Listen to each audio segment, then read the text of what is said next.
Good morning, everybody. There's a lot going on out there, so let's get to it. This is part two in our series, Why Iran? And actually, Walt pointed out something to me after the last message. He said, Greg, you started with Clinton. He said, we can go back to Jimmy Carter with the hostage crisis. Carter had to deal with Iran. Reagan had to deal with Ford, all the way up to today. It's always Iran. Well, last week we talked about the trade route issue, the international north-south trade corridor and that new rail corridor that bypasses the influence of the West in trade. Today, let's talk about the money piece of it. And I'm going to start with the Roman Empire and how they held it together. It was actually a tribute system. And what the Romans did was they had the Appian Way for free trade. They kept the Mediterranean free from pirates. Under empire, actually, the world did pretty well with all the fighting that always went on with little tribal groups. Empire sort of kind of like dad, keeping the combatants apart. But the whole empire thing was run by two things. First was tribute. If Rome took you over, hey, we took over, we won, pay us. Well, nobody wants to pay. So in return, Rome gave the legions. And the legions were the ones that kept the trade routes open, the Mediterranean free of pirates, this kind of thing. So it was this merger of military and money. Well, when the legions began to fail, so did tribute. And when tribute wasn't coming back to Rome without money, things have a tendency to fall apart. So what does that have to do with today? We're going to talk about the dollar. And Walt's talked about this, that the dollar is the world's reserve currency. Quick history, and many of you know this, so bear with me. But the dollar used to be backed by gold after World War II. Richard Nixon took us off the gold standard in 1971 because he had to. We were spending too much money. We didn't have enough gold. Anyway, something needed to back the dollar. That's when Henry Kissinger, this is where he made his reputation, went to Saudi Arabia and he met with the king. And he said, look, gold isn't backing the dollar anymore, but we want you to trade oil in dollars and dollars only. Don't accept British pounds or German marks or Japanese yen, just dollars. If you will do that, we will defend the kingdom. Our Army, our Navy, our Air Force, we're really good at this stuff.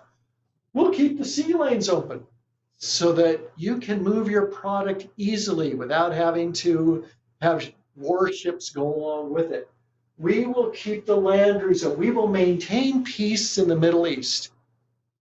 And years after Kissinger cut this deal, we found out there was another part to it.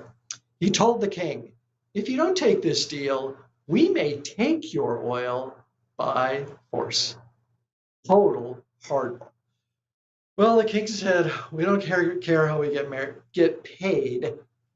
We will do the Petrodollar Deal. Petro for petroleum, dollar. Anyway, the French went crazy. De Gaulle said, this is America's exorbitant privilege. They can now print money and we have to use it no matter what. Our reply was, you defend the Middle East. You keep the sea lanes open. And there was no way France was going to be able to do this. Thus, every country in the world, because pretty soon all of OPEC fell in under this deal, had to keep a reserve of dollars in order to buy their energy. Now the dollar was no longer backed by gold, it was backed by something actually more useful, energy. That petrodollar deal has been an underpinning of American power for decades. It has allowed us to print money, and if we had more supply of dollars, as long as there was more demand, we didn't have the inflation we probably would have had if we had been, say, Argentina in doing this.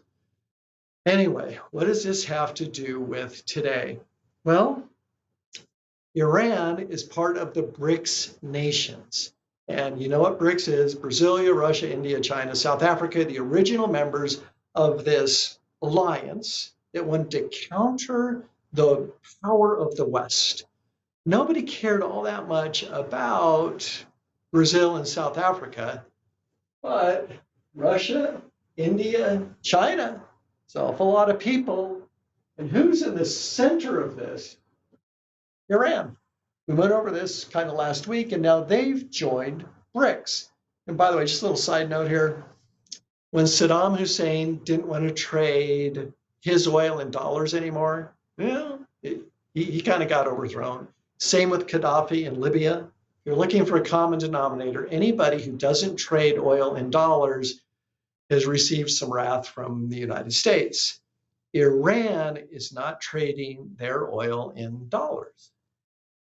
So, is this the sole reason that we are at odds and have been at odds with Iran? Probably not, but is it one of them? Yes. It's, again, like we said last week, it's not just all about nuclear power. So that brings us to what happened within the last couple of weeks. Last week, we talked about that rail line that's opened up between Iran and China on the trade route. Well, about that same time, the BRICS nations were rolling out, it's kind of an example of their new currency, what a banknote would look like. It's kind of gaudy, if you ask me. The point is, they're preparing for a new currency. I don't believe they're going to use this currency like they do the euro, where every country had to adopt the euro, used for trade settlement only. And we've talked about that in previous videos, so I won't go over that. The point is, it's not just a battle of trade routes and who's going to control the trade in the world, but who's going to control the money. And they want to move the center of influence from New York and London over to the East.